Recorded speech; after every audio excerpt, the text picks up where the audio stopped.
नमस्कार। आज तारीख है 31 मार्च 2026। शुरू करते हैं आज का द हिंदू एडिटोरियल एनालिसिस।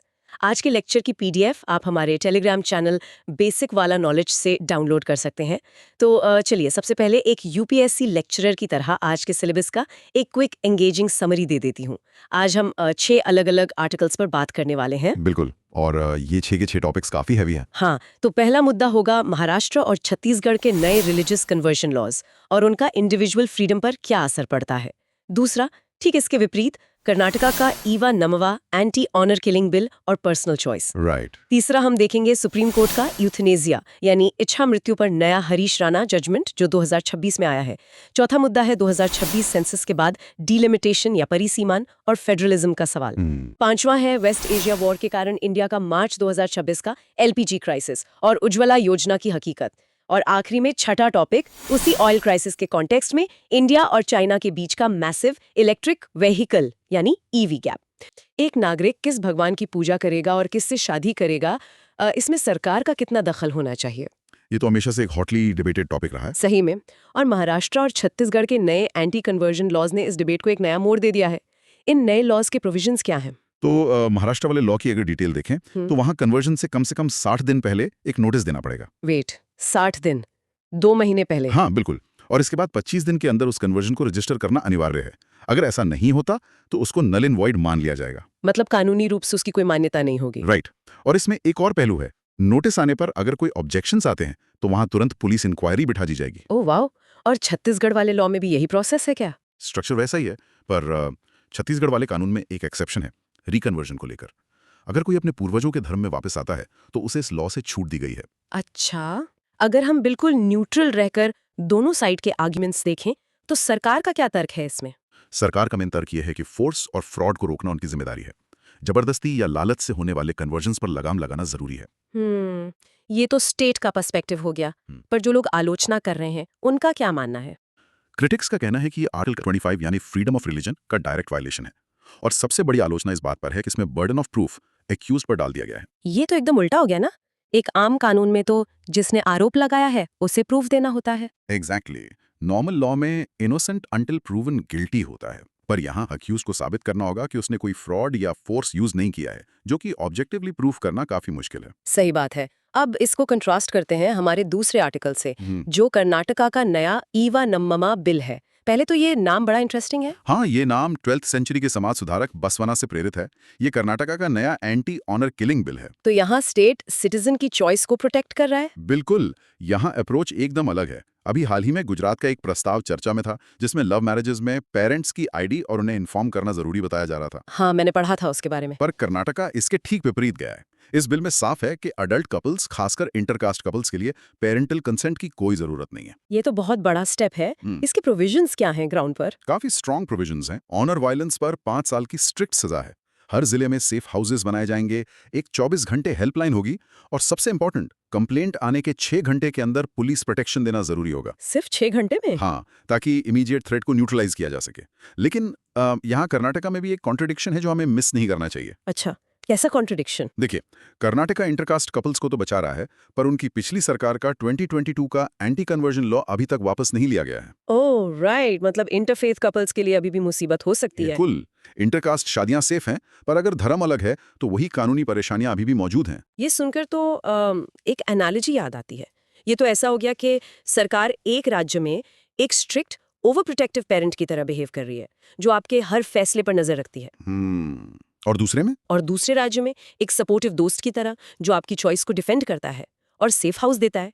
ये इतनी बड़ी असमानता क्यों है एक ही देश में? यही तो हमारे फेडरल सिस्टम का सबसे बड़ा डिबेट है। हर स्टेट अपनी पॉलिटिकल आइडियोलॉजी के हिसाब से राइट्स डिफाइन कर रहा है। सही कहा। खैर, अगर स्टेट लाइफ की चॉइसेस जैसे फेथ और मैरिज को रेगुलेट करता है तो एंड ऑफ लाइफ चॉइसेस के बारे में क्या? ये बहुत ही सेंसिटिव एरिया है ना? क्या जीने का अधिकार यानी आर्टिकल 21 में सम्मान के साथ मरने का अधिकार शामिल है? इसी पर सुप्रीम कोर्ट का नया हरीश राणा 2026 जजमेंट आया है। हाँ, और ये यूथनेसिया पर एक लैंडमार्क डिसीजन है। इस केस में एससी ने पहली बार clinically assisted nutrition and hydration, जिसे शॉर्ट में कैंच कहते हैं, उसको हटाने की इजाजत दे दी है। थोड़ा आसान शब्दों में बताइए, ये कैंच हटाने का प्रोसेस पिछले केसेस से कैसे अलग है? देखिए, अगर हम 2011 का अरुणा शांबाग केस या 2018 और 2023 के कॉमन कॉज जजमेंट्स देखें तो प्रोसेस बहुत ही लंबा था। मल्टीपल मेडिकल बोर्ड्स बनाने पड़ते थे और इमीडिएट जुडिशियल ओवरसाइट जरूरी थी। मतलब कोर्ट की परमिशन लेनी पड़ती थी हर स्टेप पर। राइट। पर अब इस नई जजमेंट में प्रोसेस को आसान या स्ट्रीमलाइन कर दिया गया है। लेकिन इसके एथिकल एंगल्स क्या है? एक डॉक्टर का तो काम जान बचाना होता है ना। मेडिकल एथिक्स में 4 मेन प्रिंसिपल्स होते हैं: ऑटोनॉमी, बेनिफिसेंस, नॉन मेलिफिसेंस और जस्टिस। इसके अलावा कोर्ट ने सेंट थॉमस एक्वाइनस की थ्योरी ऑफ डबल इफेक्ट को रेफर किया है। ये थ्योरी ऑफ डबल इफेक्ट क्या कहती है?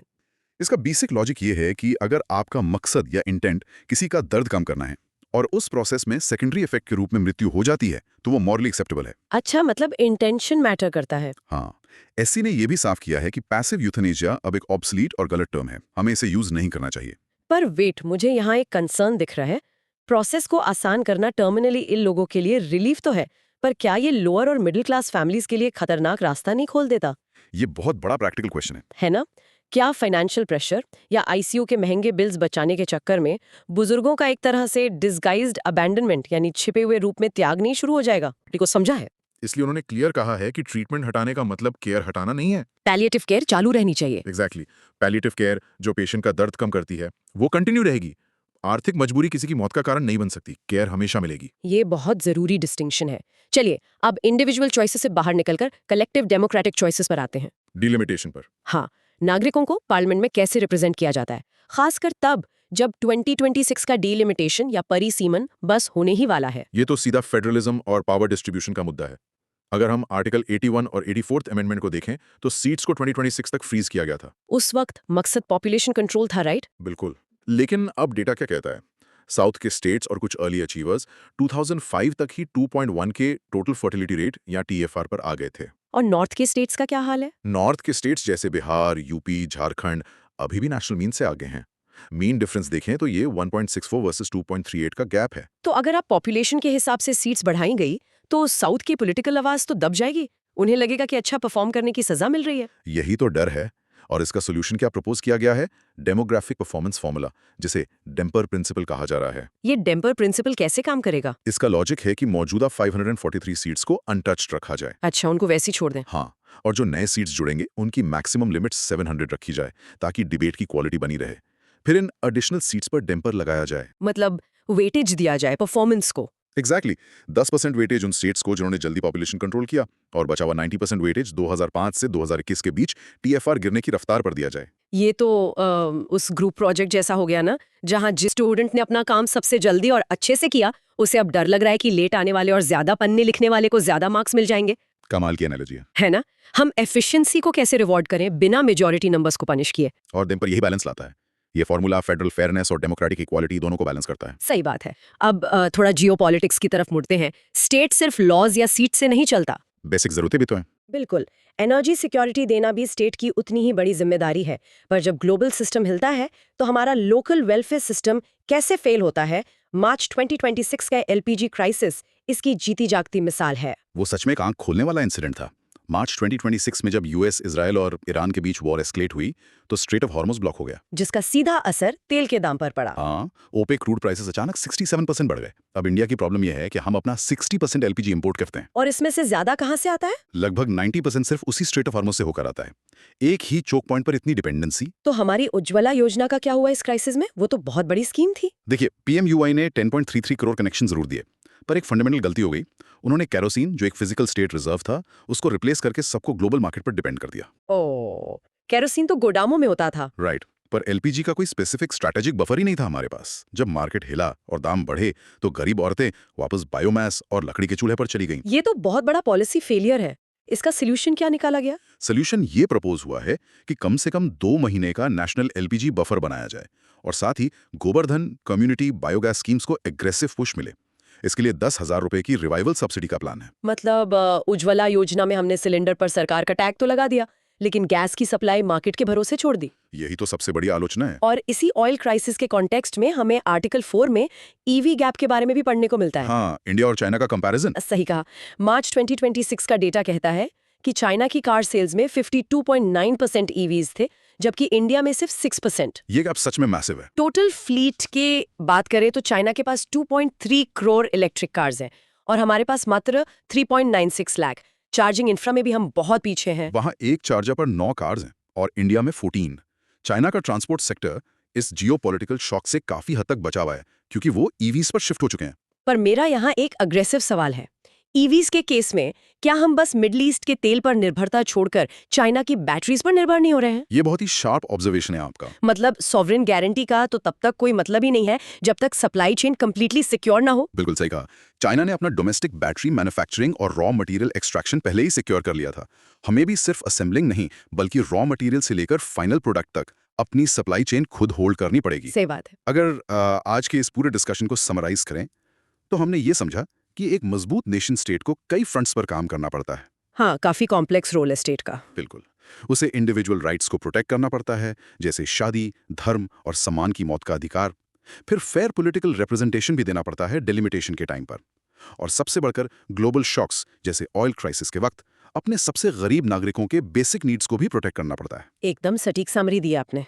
स्टेट और सिटीजन का ये रिश्ता लगातार इवॉल्व हो रहा है, तो सभी डीप कॉन्सेप्ट्स को रिवाइज करने के लिए लेक्चर की पीडीएफ आप बेसिक वाला नॉलेज टेलीग्राम चैनल पर जाकर डाउनलोड कर लीजिए। वहाँ सब डिटेल्स आराम से पढ़ सकते हैं लोग। हाँ, और जाने से पहले मैं चाहूंगी कि हम इस सेशन को एक नए सोचने वाले सवाल के साथ एंड करें। आज हमने पॉलिसी और लॉज पर बात की, लेकिन सोचने वाली बात यह है, क्या बात है? अगर हमारी एनर्जी, ट्रांसपोर्ट और किचन तक की आग एक अकेली झील यानी स्ट्रेट ऑफ हॉर्मुज पर निर्भर करती है और देश की पॉलिटिकल पावर डेमोग्राफी के हिसाब से कॉन्स्टेंटली शिफ्ट हो रही है, तो क्या भविष्य में हमारी गवर्नेंस हमारे संविधान से ज्यादा देश के बाहर हो रहे इन अनप्रिडिक्टेबल ग्लोबल इवेंट से तय होगी? इस पर विचार जरूर कीजिएगा। ये वाकई एक बहुत ही गहरा सवाल है। मिलते हैं अगले विश्लेषण में। अपना ख्याल रखिए। धन्यवाद। जल्द ही मिलेंगे अगले डीप डाइव में। शुक्रिया।